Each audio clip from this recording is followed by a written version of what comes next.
Get ready to be inspired by the great things happening in rural education. The Rural Scoop will bring you new ideas and innovative solutions. We'll dive into education issues and we'll highlight what's working in your rural communities. You'll hear from a variety of educators, administrators, professionals, and others who will provide relevant and engaging content in each episode. And now, serving up the scoop, here's your host, Dr. Melissa Sadorf. Some advocates talk about schools in the abstract, but my guest today, Erika Wright, organizes where kids actually live, which are at kitchen tables, school board meetings, and courthouse steps.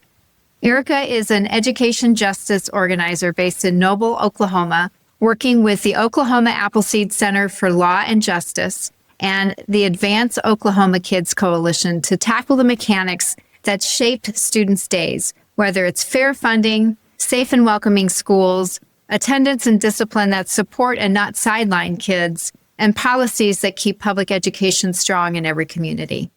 Today, we're going to be digging into how organizing becomes change, how families and educators build coalitions across rural and urban lines, what it looks like to respond when rhetoric outpaces facts, and the practical moves that help districts remove barriers, whether it's transportation, access to services, and the edges of the day where so many opportunities are won or lost. We'll talk about what Erika's leading right now, what local leaders can borrow from her playbook, and where she sees momentum in Oklahoma. So if you care about clear-eyed advocacy that translates to better mornings on the bus, calmer afternoons in classrooms, and more students crossing the finish line, then this is your episode. So let's get into it. Erika, welcome. Thank you for joining me today. Thank you so much for having me. I'm really glad to be here. Well, I want to start with the thread that connects your path from founding the Oklahoma Rural Schools Coalition and then serving locally in Noble and organizing statewide for the Oklahoma Appleseed, and then where you're at now with the Advance Oklahoma Kids Coalition. So a little question to get us kicked off here. Yeah, well, it's been kind of a crazy, wild ride. You know, I started all of this back in, well, I guess I could go all the way back into the 90s when I got my degree in elementary education, but I graduated from college and was a single mom, and I couldn't afford to teach in Oklahoma on a single parent salary. And so my career, although I have a degree in education, my career went into sales and marketing and just kind of went into another direction. And then so fast forward, when I moved back to my hometown here in Noble, I was asked to fill in on an appointed position for our school board. And I said, absolutely, yes. I've always been passionate about public education and was excited to be back in my own hometown community and started to serve on the school board. And then in the spring of 2018 was when Oklahoma had our teacher walkout. And so as a school board member, I was up there with our teachers every day during those weeks that we were out of school to support them and to be part of that walkout. And so that's kind of really the light switch that supercharged me into advocacy work. And so that following fall in 2019, really all of this with me started with one bill that we were upset about that we felt was imposing on local control to outlaw the ability for our districts to do 4-day school calendars. My district, where my kids attend now, was the largest school district in the state of Oklahoma doing a 4-day school calendar. And I wasn't happy with it when we first started.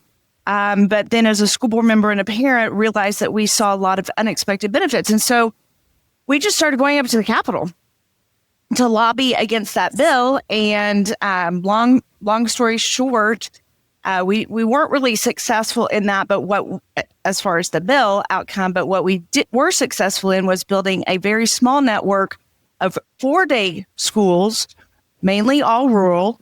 And we had a group of maybe a couple of thousand people online that were working on that bill.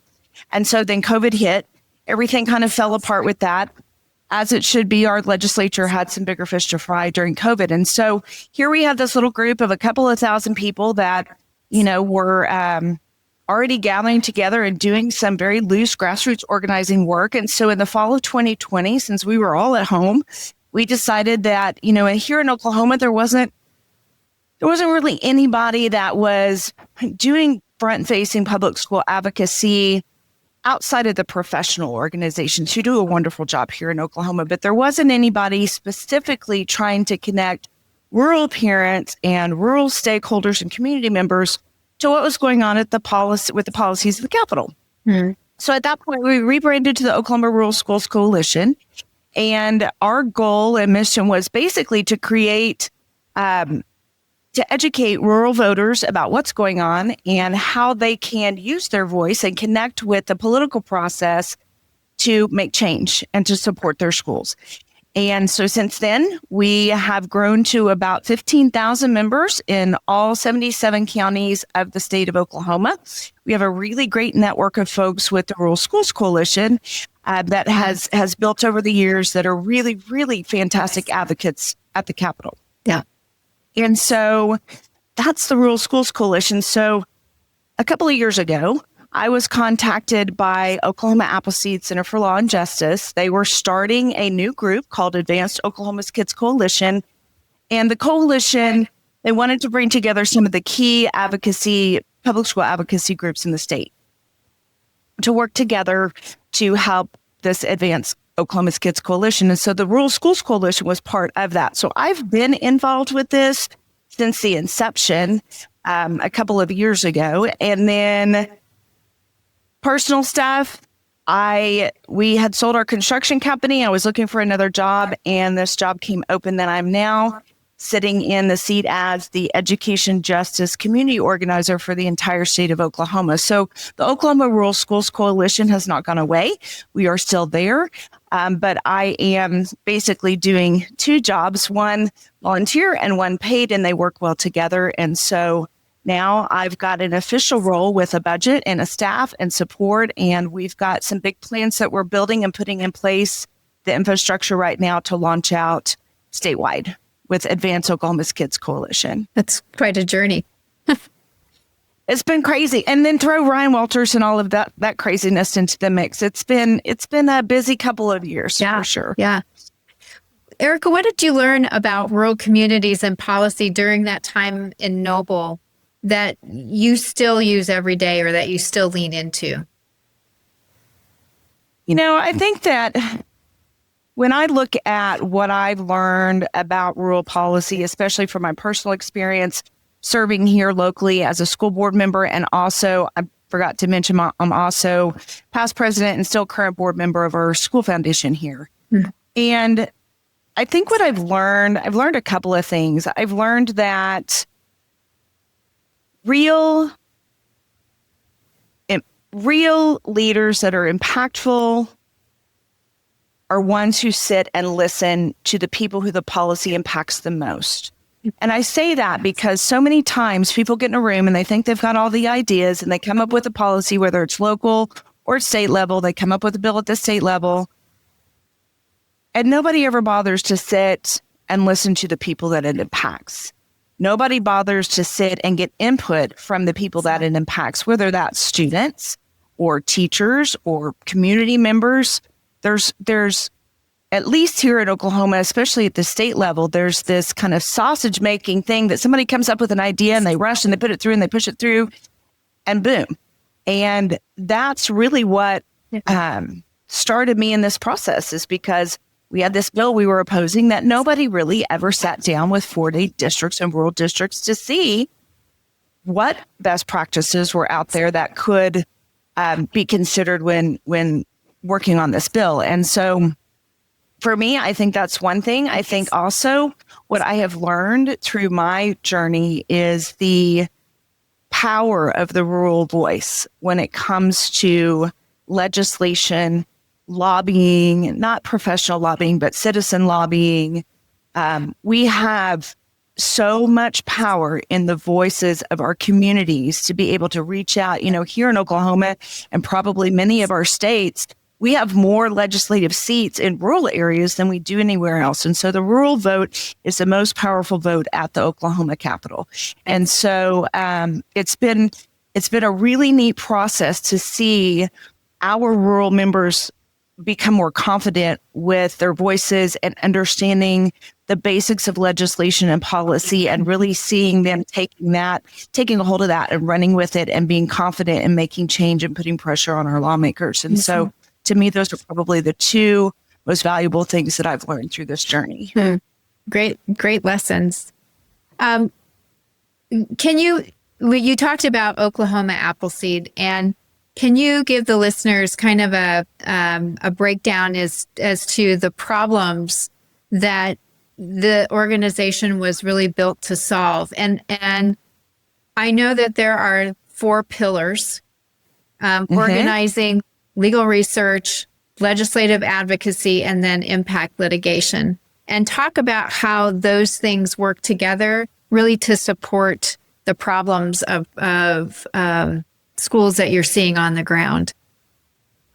Well, I think that, for me, where I am most involved in myself is the organizing pillar of everything, and then the impact litigation. And some of that has been with Appleseed. Some of that has been prior to me coming on board officially with Appleseed. But, we are working within youth justice, education justice, election justice, and criminal justice, more from a survivor justice standpoint. So we kind of have those 4 umbrellas of areas that we work in. And so I'm obviously under the umbrella of education. And so I think that you're going to have to remind me. I should have written down the original question because I don't want to get off on a tangent. Tell me again what the question was. I'm sorry. That's all right. Just talk about what the Oklahoma Appleseed organization is really focused on solving as far as problems that are showing up in Oklahoma. Gotcha. So when we talk about like what you had mentioned earlier, that we have, we are currently organizing right now around a project we've been working on with the Advanced Oklahoma Kids Coalition for about a year now, called our book policy initiative. Book stands for Better Outcomes for Oklahoma's Kids. So in the education world, what we're going to be organizing around in the next several years is this book policy initiative, which has 16 different policies that we're going to be trying to organize the people and citizens of Oklahoma around to get across the finish line at the Capitol. Those are, they fall under 4 categories of strengthening the teaching profession, ensuring adequate resources, improving student outcomes, and creating safe and healthy supportive school environment for kiddos. And so from an organizing standpoint, these policies that we're getting ready to launch around are the policies that were put together for the people. We spent an entire year traveling the state of Oklahoma, holding listening sessions, listening to the people, to the teachers, to the parents, listening to what Oklahomans really, really want to see with public school reform, because no secret, we're hurting here in Oklahoma. And so that's really what we are going to be focusing on from an organizing standpoint around policy. My job, I just started this job in August. And so my job is going to be taking 2 sides of organizing communities and local advocates within each county to get behind these policy initiatives, but also organizing out and bringing together more people into our coalition at AOK that are groups like the Rural Schools Coalition or Oklahomans for Public Education, Oklahoma Citizens for Public Education, all the groups out there that are doing the work. We're going to bring everybody together on one page and get this launched. And so there's a whole lot of problems that we're looking at solving. We originally were going to look at 5 to 10, and 16 was just kind of where the natural break was. Mm-hmm. So this year we are looking at universal meals is going to, for all kids, that's going to be one of the policies that we're looking at. We're also looking to bring a lot more transparency and accountability around our parental tax credit program, which of course is kind of our version of vouchers that passed a few years ago. And so we're really working hard to proactively get some stuff across the finish line with that. It's already here, so we want to tighten it up and put more accountability around it. So those are the ones that we're going to be really working on this year because we just kind of launched it out mid-year. So we've got that. And then, of course, you mentioned also from the litigation the structural litigation column. Oklahoma Appleseed Center for Law and Justice has been very integral in working alongside Americans United during some of the lawsuits that are out there for the social studies standards that Ryan Walters tried to slide through here in Oklahoma. And I was personally a plaintiff both on the Bible mandate lawsuit and the lawsuit against St. Isidore, which of course was the religious charter school that applied for public dollars here in Oklahoma. Now, Oklahoma Appleseed was not part of the litigation team on all three of those lawsuits, but they were very involved in the social studies lawsuit and the Bible mandate lawsuit. When you talk about some of the work that you're doing out in the field, what is the support that you really need from superintendent and school boards to scale the work and to make it impactful? I think just involvement and engagement. I know that our superintendents have so much on their plate, especially our rural superintendents, right? Because they're dealing with wearing multiple hats. And so organizing their community to connect with their elected officials probably isn't at the top of the list for a lot of them, right? And what we have found is we're starting to, so with the Better Outcomes for Oklahoma's Kids, we're getting ready to we're starting book clubs. So we're going to have a book chapter in each county where we're going to start organizing their communities. And so what we found is that sometimes a lot of our rural schools don't have a PTA.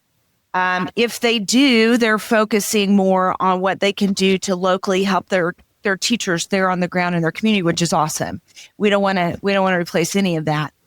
So we just need help from local superintendents and area leaders to help us identify who are the people in your community who are really supportive of your schools, who might, want to link arms with us. It's not a big commitment. All we're doing is trying to open up lines of communication with leaders across communities in Oklahoma so that we can start educating them about what's taking place and they can start getting behind and linking arms with us. So we have a huge network of leaders around the state that are fighting for better policy here in Oklahoma. So really, that's what we need. The support is connecting with our superintendents, finding out who are the handful of folks in town that may be interested in this. Because the other thing that I've found is when you think about building this network of voices for our rural schools and all of our schools here in Oklahoma, regardless of their geography, people think it's this huge daunting task that we have to have, 100,000 people out there doing this work. You don't. You just need a handful of really committed, loud, knowledgeable people in each county. That's all we need. So, if we could if my goal and vision would be to get 10 to 20 folks per county to really start to gel and come together around not just the policies that we're designing and proactively pushing from our end, but just public school advocacy in the first place. That's also going to help our rural communities, not just with rural public school advocacy, but everything else, right? The water or municipal stuff or community development, economic development, all of those things. The better relationships our rural voters have with their elected officials, the better our rural communities are. So any connection that we can make with a school district, we are happy to come out and meet with folks, help them set up their groups. If they already have a group that they're doing, then we don't want to replace that. We'll just kind of team up with them. And really just connectivity is really where we can get the biggest support right now with what we're doing. Yeah. Erika, you mentioned that you're a plaintiff in a very high profile religion in schools case. Can you talk a little bit about what's at stake, just in plain terms, layman's terms for Oklahoma communities? And when you're asked about it, how do you explain it to parents? Well, so what's at stake? Well, first of all, so there's two that I'm a plaintiff on. The first one was St. Isidore. The second one was the Bible mandate that was issued by our former superintendent, State Superintendent Ryan Walters. Both of those have been settled. So they're done. We're done with those. The St. Isidore case, a similar case, was brought by the Oklahoma Attorney General through all the way to the U.S. Supreme Court. And so for now, that was kind of a tie ball game. And so it's settled. But actually just today, breaking news, just today in our state state charter board meeting, which I did not go to today, they have gotten an application for another religious charter school through Oklahoma. This time it is the same people from the Catholic charter school, but they're doing a Jewish charter school application. So I would expect that we will see, although St. Isidore and that particular school has been settled, I would expect that we would see this one start to bubble up as well. The Bible mandate case, that one was just kind of settled once Ryan Walters resigned and the new board appointed by the governor and the new state superintendent. Nobody had any interest in pursuing that. And so I think as recently as a couple of weeks ago, that case has been closed. But to answer your question about what I would say, what's at stake, because this is going to continue to come up, particularly giving public dollars to religious schools, I think this is not going to go away. It was tied because Justice Coney Barrett removed herself from that St. Isidore case because of personal ties. So if it's another school and she didn't have personal ties, then she could be back in that decision-making role. So I think what's at stake for me and why I felt so strongly about being involved in both of those cases as a plaintiff is I believe that religion, and there's similarities between the two cases, but there's differences between the two cases. So first of all, let's start with St. Isidore, since that's the one that's really probably the most pressing one that we may come back up. Here in Oklahoma, and you know this because I know you know the Why Rural Matters report like the back of your hand. We have a lot of things we need to be focusing our resources on. And as a mom and a citizen and a taxpayer, I feel like that I felt very strongly that our resources need to be focused on things that are needed in Oklahoma's public schools that align with the state constitution. It's very clear Oklahomans voted by an overwhelming amount back less than 10 years ago. We had a state question and they said, we don't want state dollars going to religious entities. That's not something that we want to do. Religion is something that should be taught in the home. And so for me, that's why I was very, very adamant about signing on to that lawsuit to try to block it. We've got a lot of issues here in Oklahoma with this. What's not really school vouchers. We have a tax credit. The vouchers didn't pass, so they put lipstick on that pig and called it a tax credit. And now we've essentially got what's similar to vouchers.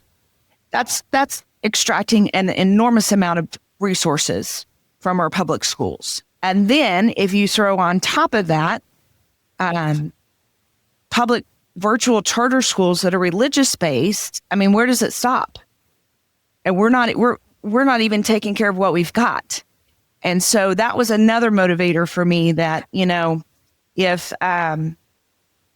religious entities want to have a virtual school, go for it. You want to have a virtual private school, go for it. But I shouldn't have to pay for that as a taxpayer, particularly if it's a religion that I may not agree with. Now, I am a Christian personally, and my family, we're very devout Christians, but I don't believe it's right for other taxpayers who may not be to have to pay for something that I should be teaching in my home already. And it was kind of the same thing with the Bible mandate. And both my children, actually, they're teenagers. They both signed on as plaintiffs as well to that because that's for family.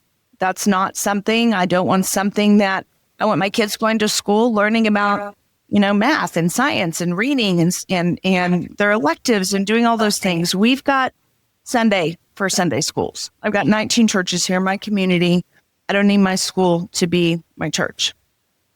So it's been kind of a crazy ride. That's a scary thing to sign on to big high profile cases like that. You don't really know how people are going to react. You don't know how people in your community are going to react. And that was my biggest concern as a mother is, what's going to be the fallout for us as a family and my kids. And I can tell you, the entire experience was nothing but positive. And, here in a rural community where, most of our community members, it's definitely majority conservative community. I was really kind of concerned, but when you're actually like, I knock doors all the time for candidates around here. And so that summer I spent all summer knocking doors for a Republican friend of mine that was running for state house. And nobody else wanted it either, really. I mean, it was very surprising to me that there was that much pushback on these, both of the issues. I did not expect that, but no, everything was super supportive here. My kids didn't face any backlash. Most people don't even know about what's going on, and the ones who do are supportive of it. So, yeah. So I would expect that we will be seeing another round 2 coming to a courtroom near you. So Erika, how do you keep a coalition that started in Oklahoma with the cases that you just talked about with us when they become a national flashpoint? Because that changes the whole dynamic of what started to where it ended up, especially with the one that went to the Supreme Court. So let me just to clarify your question. So how do we keep the coalition together with something like this that is so big and divisive? Yeah. Basically, is what I'm hearing. That's a really great question. I think, well, first of all, as a plaintiff, I was not privy to really discussing the ins and outs. I mean, of course, I had some media appearances and things like that where I always had the litigation team there with me. But for me, it was a little bit of a challenge because I had to this was personal for me, right? This was personal for me as an individual, as Erika Wright, taxpayer of Oklahoma, resident of Noble. This was my decision as an individual to sign on. And this was not the Oklahoma Rural Schools Coalition signing on. Now, we did have another plaintiff on that case, the Oklahoma Parent Legislative Action Committee, which is another group that we work with very, very closely, who is a nonprofit that did sign on as the lead plaintiff with an organization. But I can't speak for them because I don't know what their process was going through, and I'm sure they went through board approval. Now, for me at the time, I was not over here with Appleseed yet doing Advanced Oklahoma's Kids Coalition. I was just doing the Oklahoma Rural Schools Coalition. And one of the benefits, one of the frustrations and strengths and weaknesses of the Rural Schools Coalition here in Oklahoma is that we're not a 501c3. We're not anything. We're just a big group of folks, right? So truly, if there was like the quintessential example of a grassroots group, that's us. There's no budget. There's no staff. There's no formal board. There's no, there's a loose group of folks that have kind of been in it from the get-go. But so we kind of get to make our own decision about what we're going to do with stuff, right? There's not a whole lot of sitting around a boardroom talking about things. We just kind of roll and go. And so when St. Isidore happened, when the Bible mandate happened, I did not really talk about much of my opinion within our group stuff, our coalition stuff, and editorialize on it too much. We just kind of shared the facts and let people make their own mind up about it. And, prior to that becoming a lawsuit, we were doing advocacy through that whole process of the application and sending emails and making phone calls to the state board and doing all of that. So there was a lot of work on those issues prior to it coming to a lawsuit. And so as with every issue, we present to them, here's what it is. Here's what it means. We try to not editorialize, like I said, too much. Like, here's what it is. Here's what it means. Here's the pros. Here's the cons. If either way, however you feel, here's a link. You can send a letter to your legislator. Here's a phone number. You can pick up the phone and call. And so that's really, we didn't really approach it any differently than any other issue that we support or oppose. We just kind of throw it out there and let people decide and give them the avenue to take action on it if they want. And I don't know how many, I can't remember, it's been too long, but that both of those, the religion in schools issues here in Oklahoma, were very, very hot for a lot of people. I didn't have to do anything to editorialize and stir people up on it. They were doing a good job of it themselves. So my job was really more to just give them an avenue to connect them with the proper people in trying to influence those decisions.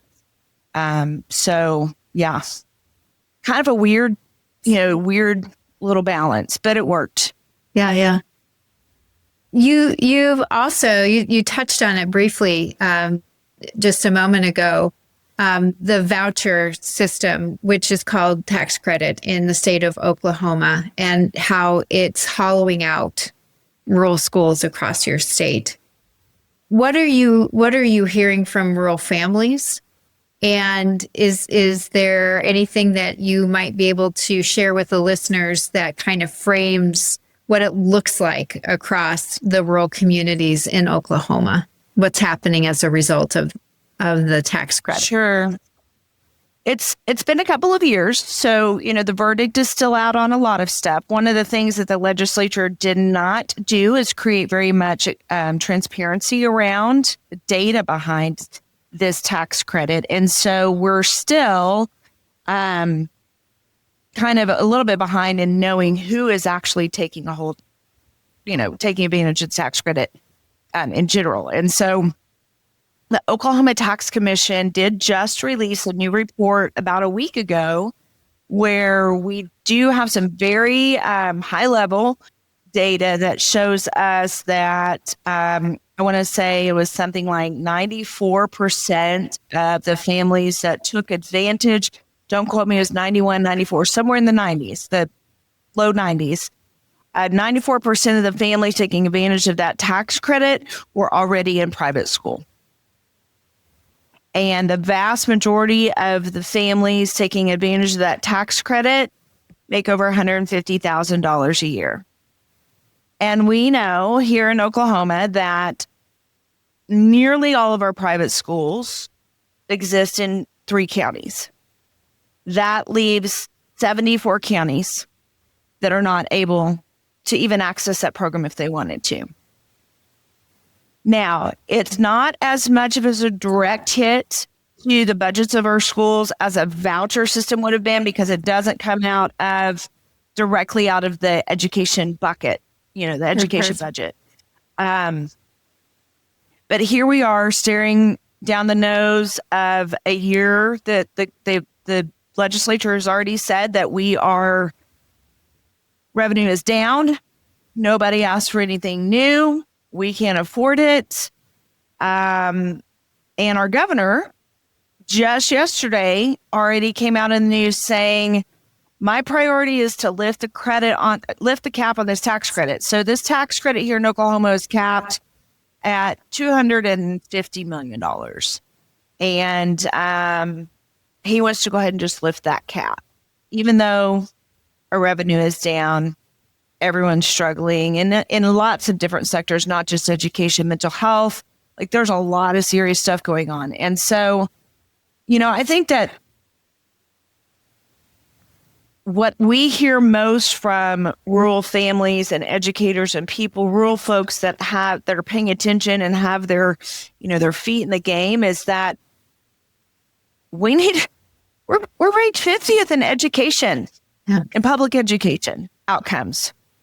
Why in the world are we giving $250 million, or even talking about raising the cap even more, to families that can already afford private school with absolutely zero accountability around those dollars? That's not very conservative at all.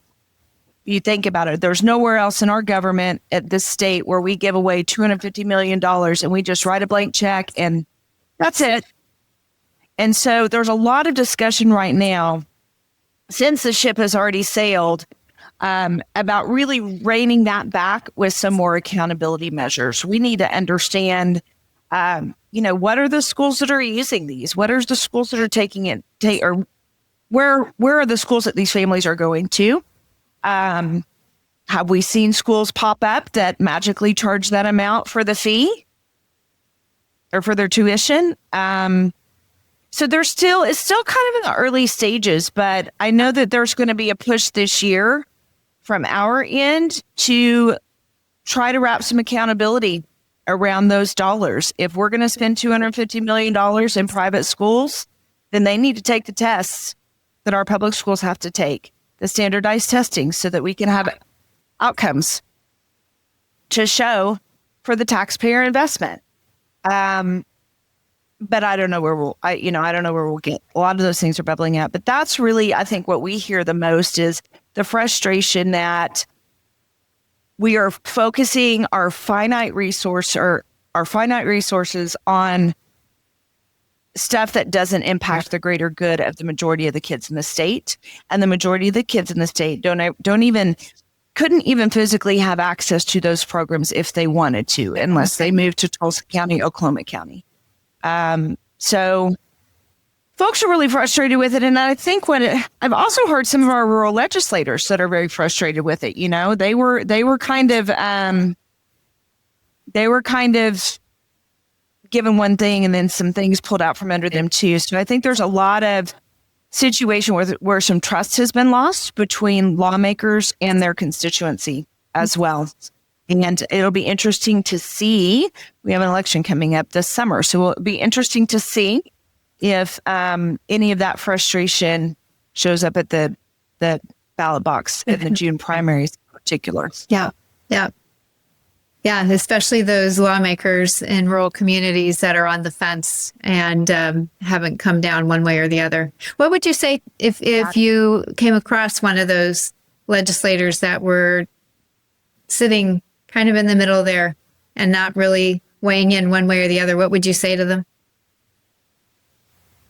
Well, I'd say get off the fence. I mean, you're elected to support the people that you live and have community with. You're not elected to support the families, in any other county. Like, you're elected by your people. So get off the fence. Roll with your people. That's what I would say. But I will say this. We did have some really outstanding rural legislators that fought against it, both during the first round when it came through as vouchers, and a lot of those were taken out in the next election by dark money, by the school choice crowd. And so I think that, we all know that that's intentional to place, fear and reservation in the hearts and minds of the elected officials. They don't want to lose their job. And so that kind of silences them a little bit. But we still had some amazing elected officials from our rural areas mostly that did stand up against it. So I don't want to paint the picture that they all just rolled over and, acted like it was no big deal. Let's just write this blank check. But, the ones that are still on the fence, I'd say, get off the fence. And I mean, we can't. How much lower can we go than 50? You can't. At least not for the Why Rural Matters report. Right. And it's not just the collective reports. I mean, we're at the lowest for teacher pay. We're at the lowest per pupil expenditure. We're the lowest for the good and the highest for the bad. On any parameter you look at, almost all the way across the board. And so for me, I always try to, it's hard, but I try to look at root causes. And when we look at this situation we're in right now, and I know we're not the only state that's in this situation, but we've got over 6,000 emergency certified or adjunct teachers in our classrooms. In 2011, we had 39. We've gone from 39 to over 6,000. And they wonder why our outcomes are not good. And so to me, I think a lot of us are very frustrated that even now we have a governor talking about lifting this cap when we're still not paying our teachers what they're worth. Like, none of this in our world is going to get fixed until we start investing more resources, and they're thrown away to private schools. So we'll see how that goes. I would be surprised if the legislature has much appetite to at least to raise the cap. I cannot imagine that they would raise the cap this year, but this is Oklahoma, so I don't know. Well, Erika, I want to shift us a little bit to talking about youth voice as it relates to policy change. So can you talk a little bit about the work that you do to elevate student and family voice so that it shapes policy instead of being performative? I mean, you can host listening session and youth voice events and you say you check the box, but really, what are you doing so that it actually does move the needle? Well, I mean, I'll be really transparent with you, and in my role here with Advanced Oklahoma's Kids Coalition, because I started in right when we're getting ready to launch this book initiative, right, and we're getting ready to expand our statewide network.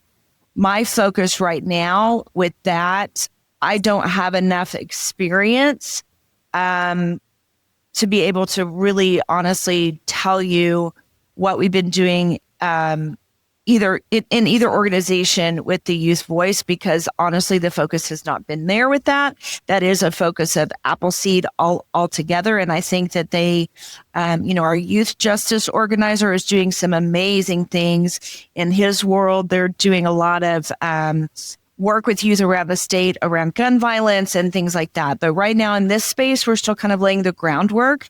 And so I really honestly don't have a lot to add a value to that question. But I will say this, which is not an answer to your question, but what I'm starting to kind of tool around with as we do our expansion is really focusing on also harnessing our voices of our retired community members, right? Especially our retired teacher community members. And that's going to be one of the places where we will probably be doing a lot to plug in when we first start to lay the base work of these book clubs around the state. But I haven't really done much work personally in elevating youth voice. I want to learn more from other states that are being successful with that. I mean, we've had kids show up my own kids, right? My own children have been involved, and they've come up to the state capitol day. And my daughter, when she was 10, came up for public comment and spoke to Ryan Walters right there with the cameras in her face, doing public comment about something she was passionate about.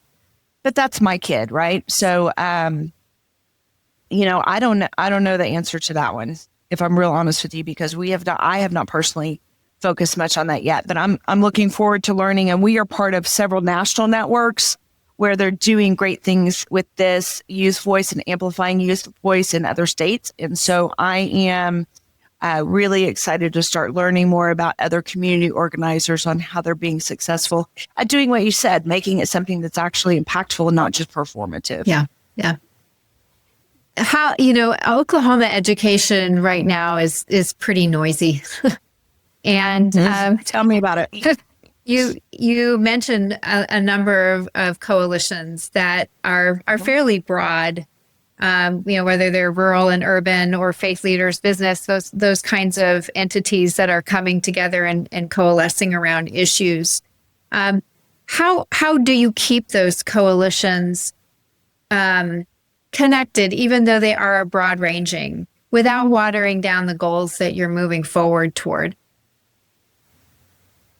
That's a great question. And, I think that as things grow, it is very challenging to keep that connectivity, especially when, like you said, you're talking about different groups. So you're talking about, our Pastors for Oklahoma Kids, a faith group, so Oklahoma Faith Network, our Oklahoma Policy Institute for Children, Restorative Justice Institute. Everyone has their own mission within their organizational silo, right? Yep. And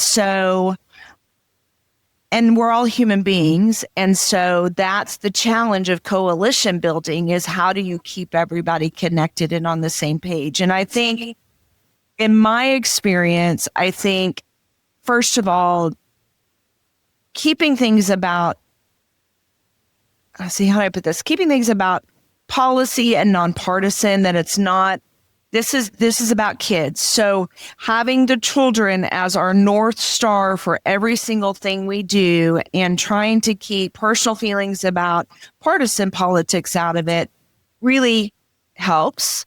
That's one of the things in our Rural Schools Coalition that I'm amazed that we've been able to do, is that we just don't have the vitriol in our online forums that other places do online. I don't know how we've done it, but we don't tolerate it. If you want to come in and be a jerk, then you can leave. We don't, we're not have time for that. We're about finding solutions. And so I think in Oklahoma, from what I can tell from going to some of these national education coalition group meetings, is that we're some steps behind folks in this. And we had a brief moment where all of these groups came together against vouchers, right? Teachers union, pastors, us, PLAC, all the groups kind of came together to a table to fight that one issue. And it was awesome. And it did great because everybody could sign on for that issue, right?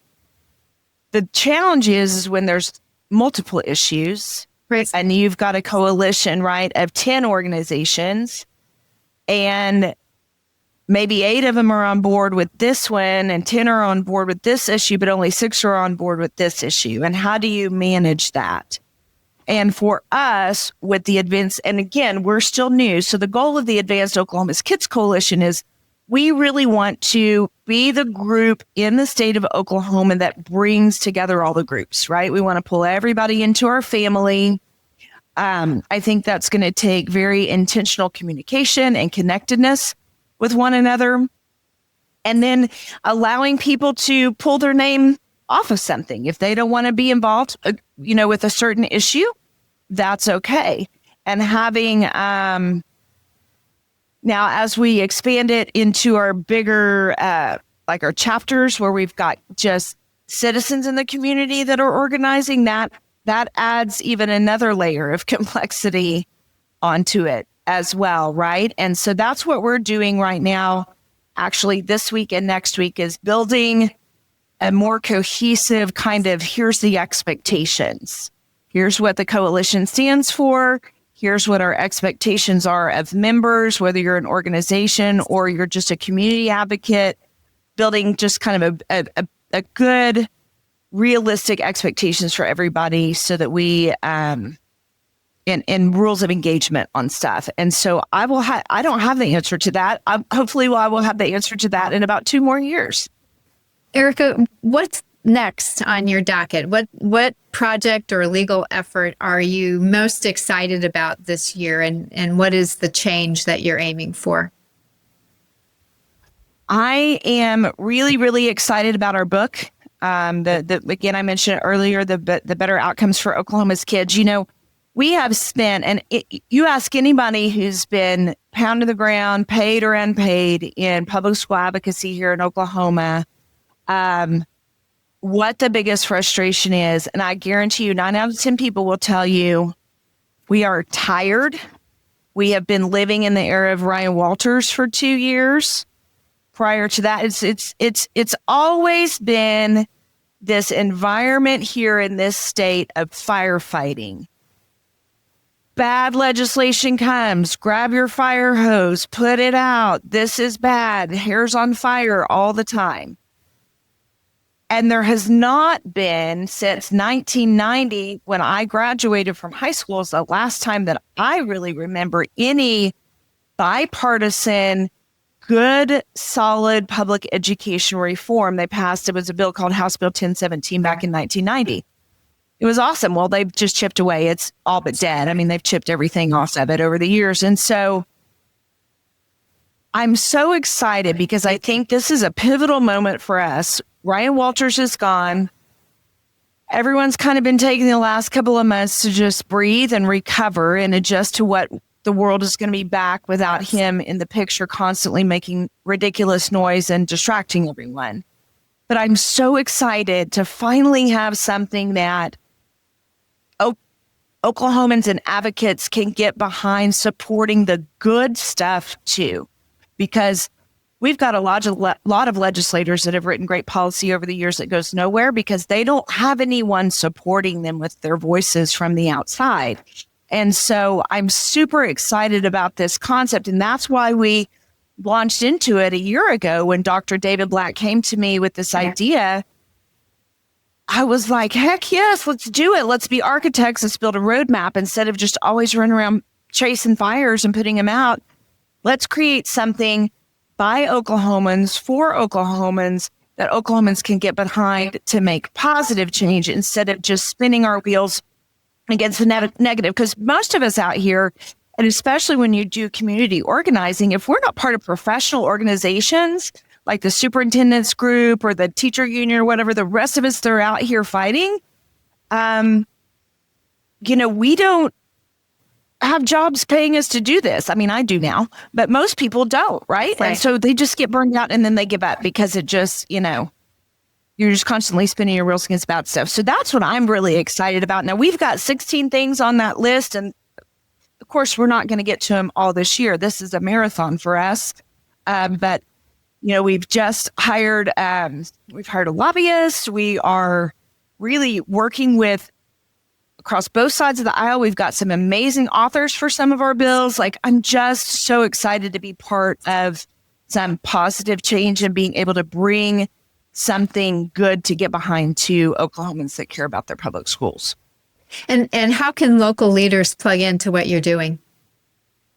So they can go to advanceokkids.org and click on the Get Involved tab and then just fill their information out there. Right now, as we're building the infrastructure to launch this out, we start legislative session in February. So we're getting ready to press go. So people can go in and just fill their information out. That comes to me. We're not selling it to anybody. I'm not going to spam. We're not going to bug. But that's the first place that people can connect, is to get into our database so that when it's go time, they're going to start getting information about stuff. But, if my information to contact is on the website as well. And so if there's somebody who's interested in starting a book club, a community advocacy group in their county that's really fired up, or there's a superintendent out there, or a principal, a teacher, whomever, they can contact me direct via email or my cell phone too. I mean, I will load up and go to the ends of the boundaries of the state to talk to folks about this. And so we're actually getting ready to gear up probably after session this summer. I think we're going to do a book tour. So we've got our retired teachers are putting together a whole network of folks to travel around the state over the summer to go speak to communities and organizations about what we're trying to do. Fantastic. Well, Erika, I always end on the same question, and I want to ask you, what does the term rural advantage mean to you? A lot of things. I think the term, to me, because a lot of what I do is through the lens of community advocacy and policy work, right? Rural advantage to me means two things: community and connectedness. I think that is definitely an advantage of our rural communities. People are close. They know what's going on. It's that our schools are the heartbeat of our communities. People are invested. Their hearts are there. I've lived in communities of all different sizes, and that's just not something that you get outside of a rural community. And in today's environment where people are so disconnected from other human beings, I think rural advantage to me in today's society, whether it's adults or children, is the connectedness that we have in our communities. And because of that, I also think the rural advantage really comes into play when you talk about the influence around policy.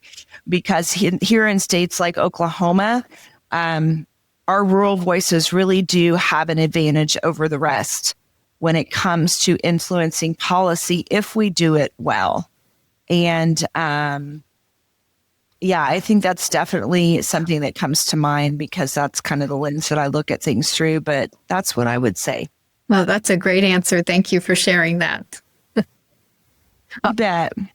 Well, thank you. Well, Erika, thank you for really bringing the work down to, a street level and showing how organizing and legal strategy and really plain spoken coalition building really can move the needle for kids. Your clarity on how to keep communities focused on facts over noise really gives leaders a path forward. And so I appreciate you taking the time. Yeah.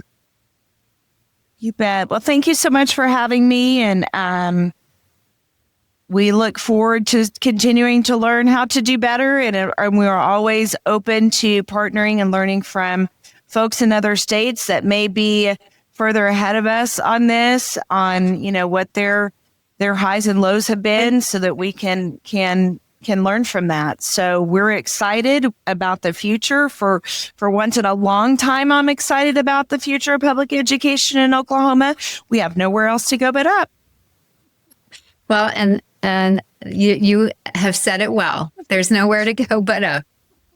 That's right. That's right. All right. Friends, if this conversation sharpened how you think about advocacy in your own backyard, carry one insight into your next board briefing, your cabinet huddle, or your community coffee, and invite folks to help you build it out. If the Rural Scoop is helping you lead with clarity and courage, please like this episode, subscribe to the show, and leave a comment with your takeaway, and share it with a colleague who cares about public education in our rural places. Those signals help other leaders find us, and I read every note. I'm your host, Melissa Sadorf, and remember, in rural leadership, our strength is our shared story. When we lead together, we thrive together. I'll see you next time. Thanks so much for tuning in to the Rural Scoop. If you enjoyed this episode, be sure to rate, review, and subscribe. Your support helps us keep these important rural conversations going. And we'd love to hear from you, so feel free to leave a comment or share your thoughts. You can follow along and never miss a new release by subscribing on your favorite podcast platform or by following us on social. We're on YouTube at The Rural Scoop, Instagram at msadorf1, and X at msadorf03. The Rural Scoop is produced with support from Vela Educational Consultants. To learn more, visit velaconsultants.com. See you next time for more great discussions about rural education. And as always, keep leaning in to the rural advantage.